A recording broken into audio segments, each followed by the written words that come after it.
and welcome to the Start My Proposals overview. This is video number 1 in a series about the capabilities and features of the Start My Proposals portal. This is being presented by the Office of Research and Sponsored Programs at the University of Illinois, Springfield.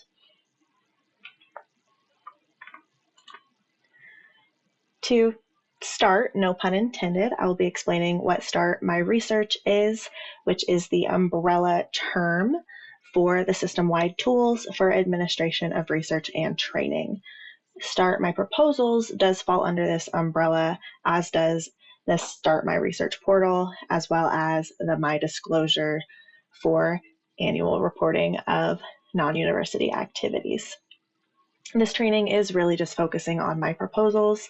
However, at one point in a later video, there will be one tiny component that is touched on in my research.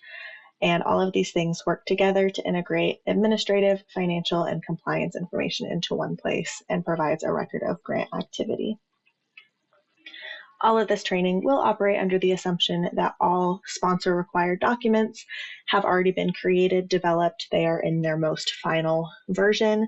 This is just the portion that deals with internal review and approval for external projects. Please be aware that my proposals does not actually connect to those external locations.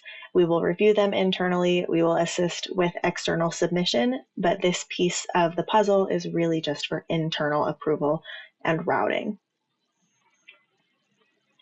I am also going to be using a non-production environment for training. What that means is that everything I create is not actually creating a proposal. None of this is viewable to central office. It is not viewable outside of your account. And that website for non-production training is go.uillinois.edu/1. You are able to use that to create fake proposals, and all you need is your net ID to log in.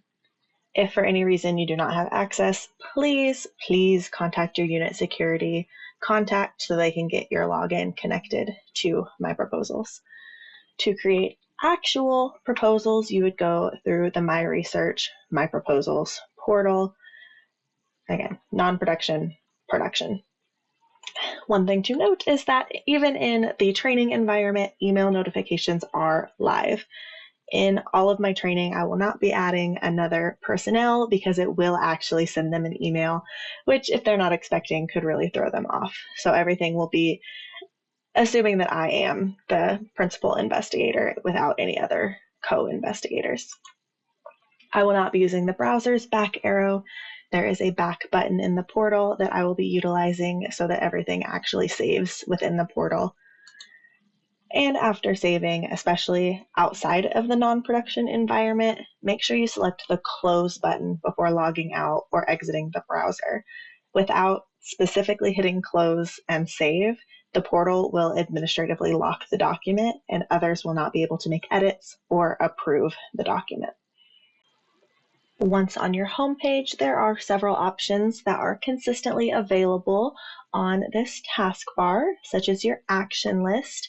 Clicking on the action list will take you to any items that require your attention. This may be something that is in progress and you need to complete it. It may require your approval if you are an approver for your unit, or it may just be a colleague who has labeled something as an FYI, and that will also show up in your action list. If you have document numbers, you know what you are looking for, you can search for a document in this bar. You are able to log out from the homepage by clicking your username. For whatever reason, that is not available once you are in the portal. It is only available from the homepage.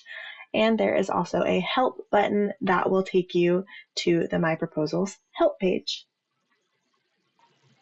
The My Proposals help page is super beneficial if you are not familiar with the general points of the website or if you need specific help.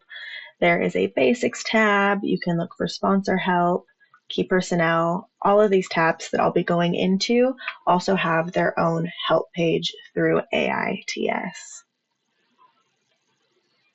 Depending on the level of your permissions, you may have one or more of these tabs available to you.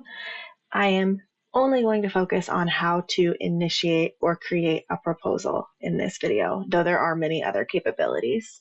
If you are the PI, you will have the Researcher tab, and you will click Create Proposal. You do not have to create the entire proposal in one sitting. If you do save it and want to come back to it later, it will be found under All My Proposals, or if you know the document or routing number, it will be under Search Proposals. If you are a unit aggregator, you will have the Unit button. You will have the Proposal Development button with the plus, and you are able to find things through that search bar, and I believe it should be under your action list as well. Once you've entered the minimum basic information that allows you to save and initiate the proposal, there are some items that you are now able to see that were not available in the home screen. The first is the proposal transmittal ID. These digits will follow the award through the life cycle from pre-award to post-award. That proposal transmittal ID will not change. You are also able to see all of the tabs that include information that should be addressed before it can be submitted to central office.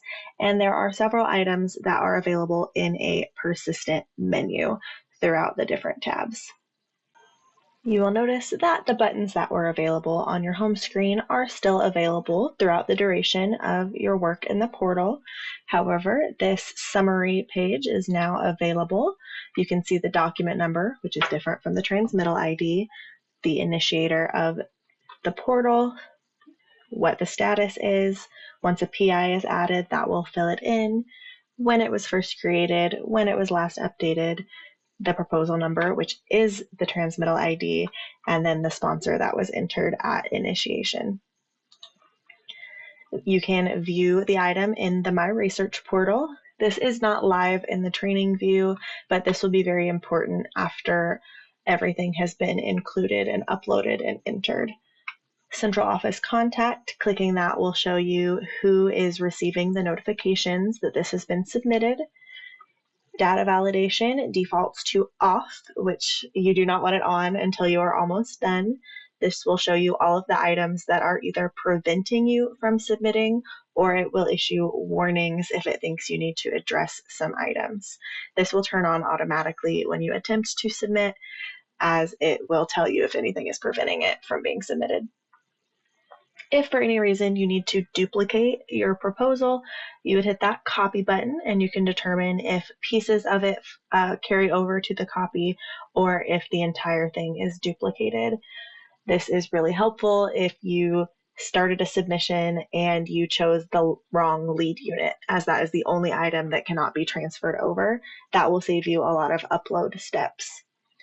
Medusa is not very helpful at this point in the award because it shows the life cycle flow, and because this is at step 1, it really doesn't show a whole lot.